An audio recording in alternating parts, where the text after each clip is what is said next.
بالله من الشيطان الرجيم. بسم الله الرحمن الرحيم. وإن هذه أمتكم أمة واحدة وأنا ربكم فاتقون. فتقطعوا أمرهم بينهم زبرا كل حزب بما لديهم فرحون. فذرهم في غمرتهم حتى حين. أيحسبون أنما نمد لهم به من مال وبنين نسارع لهم في الخيرات بل لا يشعرون. درشد. اللهم صل على سيدنا محمد وعلى آل سيدنا محمد. رب زدنا علما وارزقنا.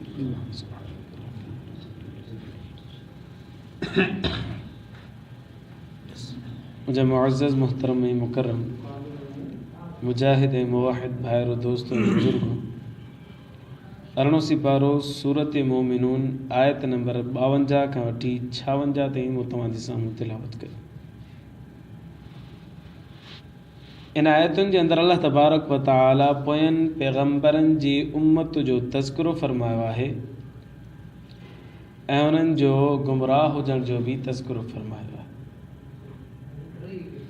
ये पोएं दर्स में गुज़रियो अल्लाह से फरमाया अय्युहर रसूल कुलू मिनत तय्यिबाति वअमलू सालिहा। ए रसूलो पाकीज़ा शयूं खाओ ऐं नेक अमल कयो। इन्नी बिमा तअमलून अलीम। जेको बि तव्हां अमल कयो था पिया उहो मां अल्लाह ॼाणा थो। हर दौर जे अंदरि जेको रसूल पैगंबर गुज़रियो अल्लाह से उनखे इहो फरमान ॾिनो पाकीज़ा शयूं खाओ नेक अमल कयो। ऐं इहो गॾो गॾु फरमायो इन हादिही उम्मतुकुम उम्मतम वाहिदा। तव्हांजी जेका उम्मत आहे न इहा हिकु उम्मत आहे। व अना रब्बुकुम फत्तकून। मां तव्हांजो रब आहियां, मूंखां ॾिजो। मूं छो जो मां तव्हांजो ख़ालिक़ आहियां, मालिक आहियां, राज़िक़ आहियां। मूंखां हक़ आहे त मुंहिंजो तव्हांजे मथां हक़ आहे त तव्हां मुंहिंजो ख़ौफ़ रखो, ॾिजो मूंखां। उम्मत तव्हांखे सॼी हिकु करे ॾिनी अथऊं। पर पोइ छा थियो फ़तक़त्तउ अमरहुम बैनहुम ज़ुबुरा। पोइ हू कटियो हुननि टुकड़ा टुकड़ा कयो पंहिंजे मामले खे पंहिंजे दरमियान में जेका उन्हनि खे शरीयत मिली अहकामात मिलिया उन्हनि में टुकड़नि टुकड़ा करे छॾियो। कुल्लु हिज़्बिम बिमा लदैहिम फरीहून। 4 माण्हू चवंदा हीअ ॻाल्हि मञियो, 4 चवंदा हिन खे पोयां लॻो, 4 चवंदा हिन में टुकड़ा। पोयनि पैगंबरनि जी जेकॾहिं जमात कसीर थी बि सही त उन्हनि जे अंदरि फ़िरका फ़िरका टोला टोला थी विया। फ़तक़त्तउ अमरहुम बैनहुम ज़ुबुरा। अल्लाह साईं फरमाए थो पोइ कता कयूं पंहिंजे मामले खे पंहिंजे दरमियान में टुकड़ा टुकड़ा करे छॾियो। कुल्लु हिज़्बिम बिमा लदैहिम फरीहून। पोइ हर हिकु फ़िरको हर हिकु गिरोह उन वटि जेको हुयो उन ते ख़ुशि हुयो। असां सही आहियूं, ओ चए असां सही आहियूं, ओ चए असां सही आहियूं। पोइ उन्हनि पैगंबरनि खे अल्लाह से फरमायो फ़ज़रहुम फ़ी ग़मरतिहिम हत्ता हीन। इन्हनि खे छॾे ॾियो। ई पंहिंजी गुमराहियुनि जे अंदरि पिया हुजनि हत्ता हीन हिकिड़े वक़्त ताईं, मौत ताईं भले पिया हुजनि। पोइ ख़बर पवंदी त केरु हक़ थियो। बाक़ी उन्हनि खे माल दौलत मिले पियो, औलाद थिए पियो, ख़ुशि वेठा आहिनि। पोइ अल्लाह से फरमायो अयहसबून अन्नमा नुमिद्दु लहुम बिही मिन मालिन व बनीन। छा हू गुमान था करनि त असां ढील ॾियूं था उन्हनि खे माल जे ज़रिए सां बि औलाद जे बि ज़रिए सां। नुसारिउ लहुम फिल ख़ैरात। असां उनखे जल्दी जल्दी नेकी वारा कम ॾियूं, जल्दी जल्दी उन्हनि सां भलाई कयूं था पिया। हीअ हिन ते ख़ुशि आहिनि त असां माना पहुतल आहियूं। बल्ला यशुरून। हिननि खे ख़बर ई कोन्हे मां ढील थो ॾियां पियो। पर मौत जो वक़्तु ईंदो त पोइ ख़बर पइजी वेंदी त हक़ ते केरु। इन आयतुनि जे अंदरि अल्लाह तबारक व तआला हर उन पैगंबर जे क़ौम जो तज़किरो फरमाए जंहिं क़ौम जे अंदरि फ़िरका फ़िरका गिरोह गिरोह ठही विया। हाणे सवाल इहो पैदा थींदो अल्लाह साईं मज़म्मत थो फरमाए त फ़िरका फ़िरका टोला टोला जेके ठहिया उहे पंहिंजी गुमराहियुनि में ग़रक़ थी विया त इहो त ग़लति कमु आहे, फ़िरका त न ठाहिणु घुरिजनि, यकीनन ग़लति कमु आहे। नबी करीम सल्लल्लाहु अलैहि वसल्लम इरशाद फरमायो बनी इसराइल जे अंदरि 72 फ़िरका थिया, मुंहिंजी उम्मत जे अंदरि 73 फ़िरका थींदा। मिशकात शरीफ़ में हदीस, माना असां उन्हनि खां वधीक फ़िरका ठाहींदासीं। हाणे छा करणु घुरिजे? नबी सल्लल्लाहु अलैहि वसल्लम जन हिकिड़ो मीज़ान ॾिनो। अॻिते साईं जन फरमायो त हिननि 73 फ़िरकनि वञा 72 जहन्नम में वेंदा, हिकिड़ो जन्नत में वेंदो, हिकिड़ो फ़िरको नाजी हूंदो, निजात वारो हूंदो जेको जन्नत में वेंदो। साईं उहो कहिड़ो फ़िरको आहे जेको निजात में वेंदो? नबी सल्लल्लाहु अलैहि वसल्लम हिकिड़ो मायार ॾिनो, हिकिड़ो तराज़ू ॾिनो, हिन तराज़ू ते परखियो, जेको हिन तराज़ू मुताबिक़ पूरो पूरो लथो त सम्झो त उहो जन्नती आहे। कहिड़ो साईं? फरमायो मा अना अलैहि व असहाबिही, मुंहिंजे ऐं मुंहिंजे सहाबा जे रस्ते ते जेको तव्हां ॾिसो न, सम्झो त उहो जन्नती आहे। हाणे मायार यकीनन फ़िरका फ़िरका थियणु ग़लति कमु आहे, पर नबी सल्लल्लाहु अलैहि वसल्लम फरमायो त हाणे थींदो। साईं जन जो फरमान छा आहे? बरक आहे, हक़ आहे, सचा। साईं जन फरमायो त 72 फ़िरका बनी इसराइल में थिया, मुंहिंजी उम्मत में 73 थींदा त ज़रूरु थींदा। असां अहिड़ी चोटी जो ज़ोर हणूं त फ़िरका न ठाहियो, फ़िरका न ठाहियो, फ़िरका न ठाहियो, ठीक थींदा, छो करे नबी सल्लल्लाहु अलैहि वसल्लम फरमाए छॾियो। हाणे फ़िरका थींदा त सही, कोशिशि इहा करणी आहे त उन फ़िरकनि मंझां हिकिड़ो फ़िरको जेको हक़ वारो हुजे उनजे पोयां माण्हू लॻे। हाणे कीअं ख़बर पए साईं हक़ वारो? पोइ नबी सल्लल्लाहु अलैहि वसल्लम फरमायो मुंहिंजे रस्ते ते हुजे, मुंहिंजे साहिबनि जे रस्ते ते हुजे त सम्झो त इहो फ़िरको जन्नती अथव, नाजी फ़िरको, निजात वारो फ़िरको। मां इलाही दोस्तनि खे चवंदो आहियां त इन मायार खे तव्हां खणी ॾिसो न, पोइ तव्हां फ़ैसिलो कयो, तव्हांखे ख़बर पइजी वेंदी। नबी सल्लल्लाहु अलैहि वसल्लम जे मथां सभु मुतफ़िक़ आहिनि त अलाह जो रसूल असांजे अखियुनि ते, पर सहाबा किराम जो वारो ईंदो न त हाणे वरी टोला टोला थी वेंदा हिन उम्मत जे अंदरि। तव्हां मसलन ॾिसो, कादियानियुनि खे नबी सल्लल्लाहु अलैहि वसल्लम खे त मञनि था, पर आख़िरी नबी करे कोन था मञनि, इन करे हिनखे पहिरीं लतणी ॿाहिरि कढूं। पोइ जेकॾहिं अचो सहाबा किराम जे मथां त सहाबा किराम खे शिया हज़रत सहाबा किराम खे कोन था मञनि, न मञण अलॻि ॻाल्हि आहे, पर नौज़ुबिल्लाह तौहीन बि कनि था पिया। नौज़ुबिल्लाह नौज़ुबिल्लाह उन्हनि खे मुस्लमान ई कोन था सम्झनि।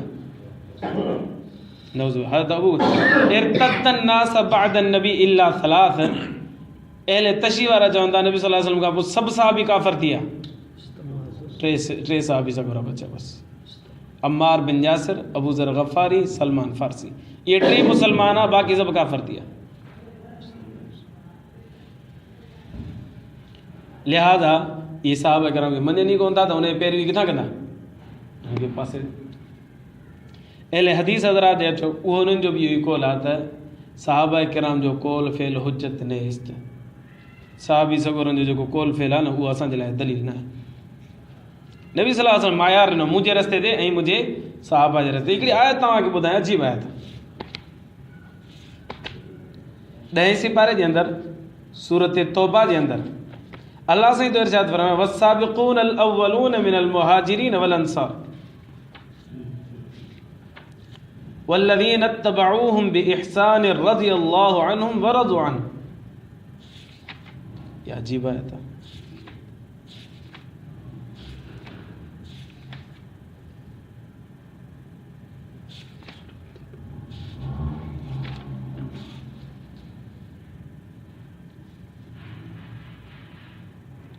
वस्साबिक़ून अल अव्वलून मिनल मुहाजिरीन वल अंसार वल्लज़ीन इत्तबऊहुम बिइहसान रज़ियल्लाहु अन्हुम व रज़ू अन्हु। इन आयत जे अंदरि अल्लाह तबारक व तआला मायार ॾिनो आहे सहाबा किराम खे मञण जो।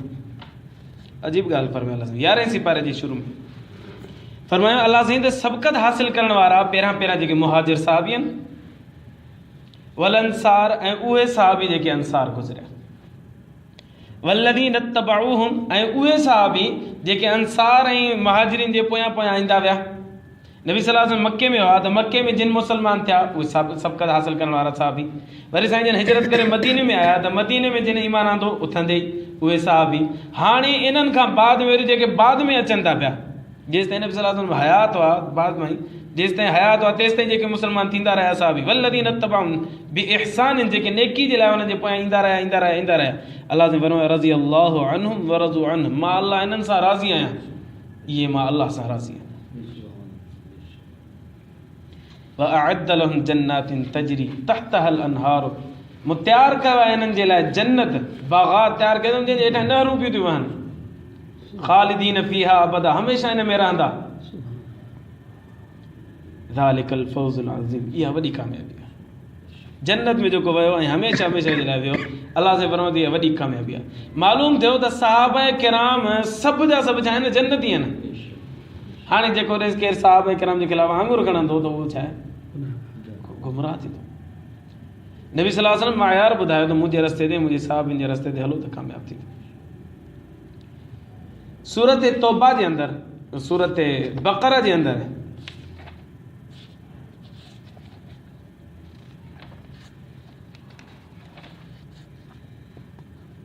अल्लाह साईं थो फरमाए फ़इन आमनू बिमिस्लि मा आमनतु, पहिरियों सी पारो सूरत बक़रा आयत नंबर 137। अल्लाह साईं फरमाए थो ईअं ईमान आणियो जेकॾहिं माण्हू ईअं ईमान आणनि जीअं तव्हां साहबा किराम ईमान आंदो आहे। फ़क़त इह्तदौ, पोइ हिदायत वारा हूंदा। इन आयत जे अंदरि अल्लाह तबारक व तआला साहबा किराम जे ईमान खे मायार बणायो। सहाबा जो अमल ईअं माण्हू करे जीअं तव्हां कयो आहे, माण्हू ईअं ईमान आणनि, अमल ईअं कनि जीअं तव्हां आंदो आहे, फ़क़त इह्तदौ, हिदायत वारा हूंदा। व इन तवल्लौ, जेकॾहिं ईअं ईमान नथा आणनि या ईअं अमल नथा कनि जीअं साहबनि सां गॾु कयो आहे, फ़इन्नमा हुम फ़ी शिक़ाक़िन, पोइ इहे बदबख़्ती में आहिनि। इन मां ख़बर पई त असांखे नबी सल्लल्लाहु अलैहि वसल्लम ऐं साहबनि जे पोयां हलणु घुरिजे।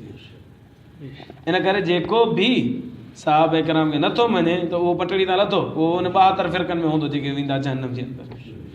त अहले तशय्युअ वारा हज़रात उन्हनि जे लाइ गौर ऐं फ़िक्र जो मक़ाम आहे। उनखे सोचणु घुरिजे त भेण क़ुर में लिखियो पियो आहे त हिननि जो ईमान असांजे लाइ मोतबर आहे, उनजी पैरवी करण जो अलाह साईं क़ुर में हुकुम ॾिए थो पियो, त असांखे घुरिजे त असां बि उन्हनि जे पोयां लॻूं। पर हू नथा कनि, अलाह साईं उन्हनि खे सम्झ था फ़रमाए।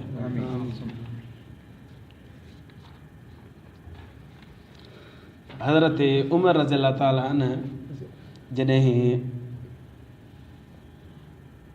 20 तरावी जो हुकुम ॾिनो त 20 तरावी पढ़ो, कंहिं साहबी हिकिड़े एतिराज़ कोन कयो, छो जो ख़लीफ़ा राशिद जो हुकुम जेको आहे इहो असांजे लाइ शरीयत आहे। नबी साईं फरमायो अलैकुम बि सुन्नती, मुस्लिम शरीफ़ जी रिवायत, व सुन्नतिल ख़ुलफ़ाए राशिदीन, मुंहिंजी बि सुन्नत खे पकड़ियो, ख़ुलफ़ाए राशिदीन जी सुन्नत खे बि पकड़ियो।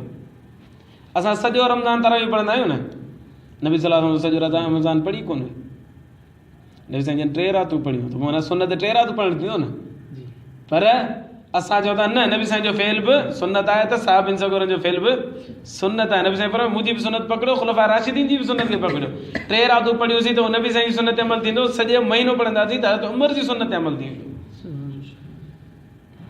इन करे अहले हदीस हज़रात जेके आहिनि उहे 8 तरावी पढ़ंदा आहिनि, 20 न आहिनि पढ़ंदा। चवंदा आहिनि हज़रत उमर पंहिंजी तरफ़ां जारियूं कयूं, हज़रत उमर जो कोल हुजत नेस्त, हज़रत उमर जो कोल हुजत न आहे, नबी साईं जो हुजत। असां चवंदासीं पोइ नबी साईं त 3 रातूं पढ़ींदा, 3 रातूं पढ़ियो न, सॼो रमज़ान छो था पढ़ो, सॼो रमज़ान त हज़रत उमर जी सुन्नत आहे। नबी साईं ख़त्मो कढे कोन, तव्हां ख़त्मो छो था कढो, हज़रत उमर जी सुन्नत आहे, ख़त्मो कढो न, कढो ख़त्मो। अहिड़ी थोरी थोरी ॻाल्हि ॾिसंदव न, जंहिं ॻाल्हि में इख़्तिलाफ़ हुजे न उन ॻाल्हि खे खणी तव्हां साहबा किराम खे खणी ॾिसो, उनजी ज़िंदगी खणी ॾिसो, फ़ैसिलो थी वेंदो केरु रख। मूंखे हिकिड़ो दोस्त वठी हलियो इहो वबडा कॉलोनी, पुराणी ॻाल्हि, जिते हिते असांजो आहे हिकिड़ो बरेलवी हज़रात, ॾाढो तंग थो करे पियो, ॾाढो तंग थो करे, तव्हां हलो हुन सां ॻाल्हायो।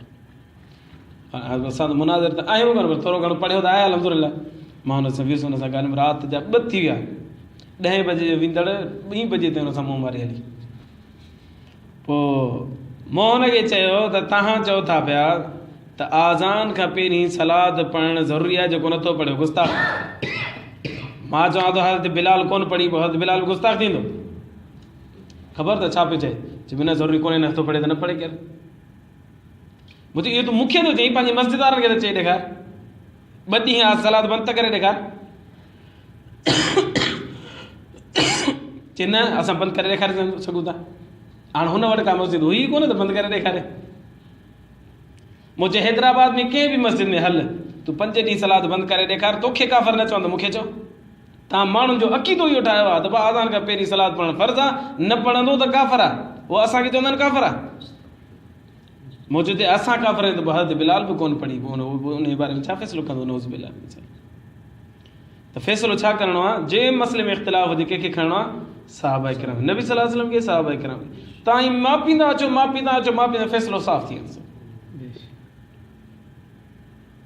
तव्हांखे हैरानगी जी ॻाल्हि ॿुधायां, हैरानगी जी ॻाल्हि, रफ़ैदैन सां नमाज़ पढ़ंदा न हदीस, बुख़ारी शरीफ़ में 4 हदीसूं रफ़ैदैन जूं, ठीकु आहे, पर तव्हां एल हदीस खे वठी अचो, उनखे चओ त 10,000 रुपया ॾींदो साईं, अचो देवबंदी सां अची करे तव्हां मुनाज़रो कर त रफ़ैदैन करणु सुनत आहे, कोन ईंदो। मां पाण कई जॻहनि ते वियो आहियां, 4 कलाक उन्हनि सां ॻाल्हियूं थियूं आहिनि, लिखण जे लाइ तयारु कोन आहिनि, त बाबा नबी सल्लल्लाहु अलैहि वसल्लम रफ़ैदैन खे असां लिखी ॾियूं था, इहो लिखण जे लाइ तयारु कोन आहे। अरे बुख़ारी में लिखियो पिया न, ॾेखारियो न, लिखी ॾेखारे, पोइ हिन ते ॻाल्हायूं था पिया। लिखणु ॻाल्हाइणु ईअं तव्हांखे मूंखे ॻाल्हि करणु सवली आहे, पर जो साम्हूं वेहे थो न दलाइल वारो त पोइ परेशान थी वञे। जामशोर में हिकु दफ़े वियासीं, सॼी राति हल तूं आई मुनाज़रो कर, हैदराबाद में आयो हुजे, असां हितां वियासीं कासमा तो हुते जामशोर में जहिड़ो हुजे, अब लिख रफ़ैदैन नबी सल्लल्लाहु अलैहि वसल्लम सुन्नत लिख, लिखे ई न, हल ज़ोरी बाबा के छिके ताणी त लिखण लाइ तयारु न हुजे। बाबा तव्हां 4 बुख़ारी में हदीसूं आहिनि न, लिख न, तूं लिख, दलील ॾे त पोइ असां जवाबु था ॾे तोखे, लिखण लाइ तयारु कोन, सॼी राति गुज़री वई। वरी हिकिड़ो दफ़े दोस्त ईंदा रहंदा आहिनि, भाई फलाणो तंग थो करे ॻाल्हाए, फलाणो तंग थो करे ॻाल्हाए, ओॾे वियासीं लतीफ़ात वियासीं 7 नंबर में, एल हदीस जी वॾी मस्जिद आहे हुते, अमीर हमज़ा मस्जिद, उनजे पासे में, उते वियासीं हिकिड़े घर में, उते टाइम सेट कयो 2 कलाकनि जो टाइम, रफ़ैदैन जे मसइले ते मुनाज़रो, अब लिखो नबी सल्लल्लाहु अलैहि वसल्लम जी सुन्नत आहे रफ़ैदैन, अब लिखी ई न, इहो साॻियो माण्हू वरी उते बि हो, माण्हू त जिते जहिड़ा त मुख़्तलिफ़ आहिनि, पर माण्हू त हैदराबाद जो मुनाज़रो हुननि जो हिकिड़ो, असांजो बि हिकिड़ो।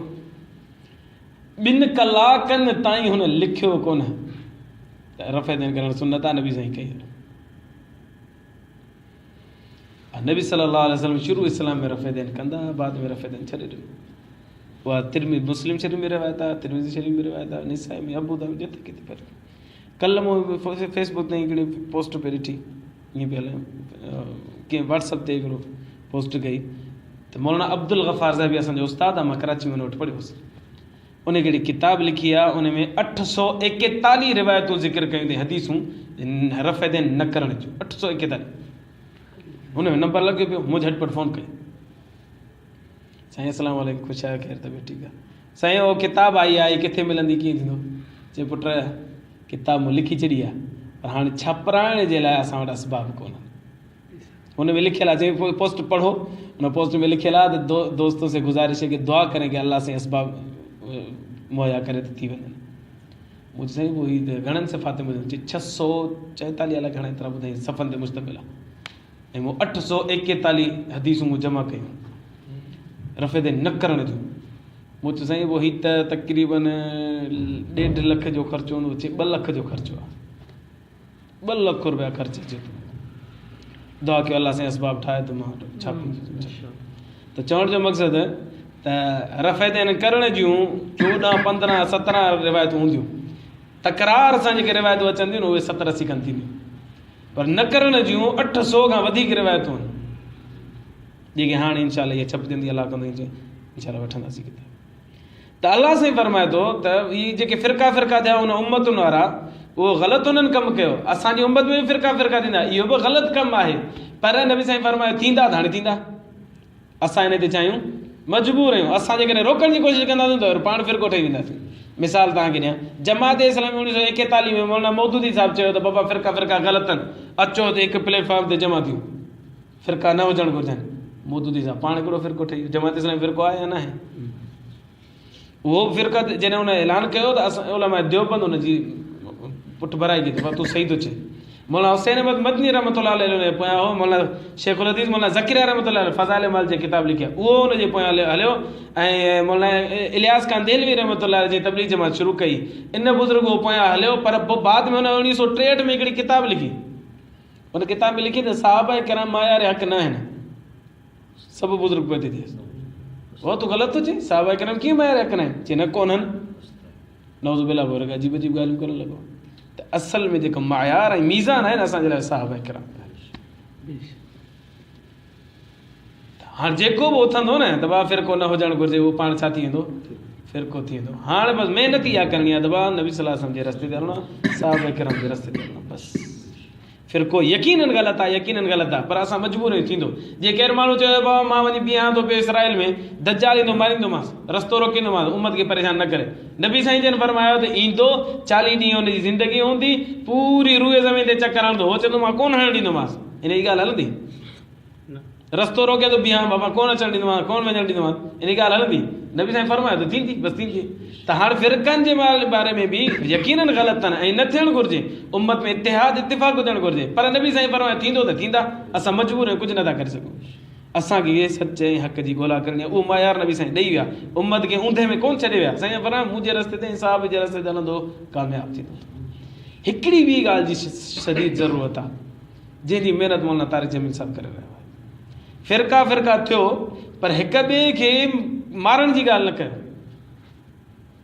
वाह हीउ फ़िरको बरेली आहे, हीउ शियो आहे, माण्हू कोई चवंदुसि मारे चवंदुसि, इहो न थियणु घुरिजे, इहो ग़लति आहे। इन जी महिनत सिर्फ़ु ऐं सिर्फ़ु इहो क्रेडिट अलाह तबारक व तआला मौलाना तारिक जमील साहिब खे ॾिनो आहे। हिनखे अलाह साईं जज़ाए ख़ैर ॾे, वॾी महिनत थो करे, वॾी महिनत थो करे, नफ़रतूं न कयो, विड़ो न, झेड़ा न कयो। ठीकु आहे हुनजी मस्जिद पंहिंजी, हिनजी मस्जिद पंहिंजी जॻह ते पंहिंजी जॻह ते ख़ुशि हुजो, भई हिक ॿिए खे हिन ॻाल्हि ते बरंगेख़ था करनि, उभारण त भेण विड़ो हिक सां झेड़ा कयो, इहो ग़लति आहे। अल्लाह खां दुआ आहे अल्लाह साईं असांखे ईमान जी ज़िंदगी, ईमान थी मौत नसीब फरमाए। आख़िर दावाना अल्हम्दुलिल्लाह। अल्लाहुम्मा लकल हम्दु कुल्लु कमा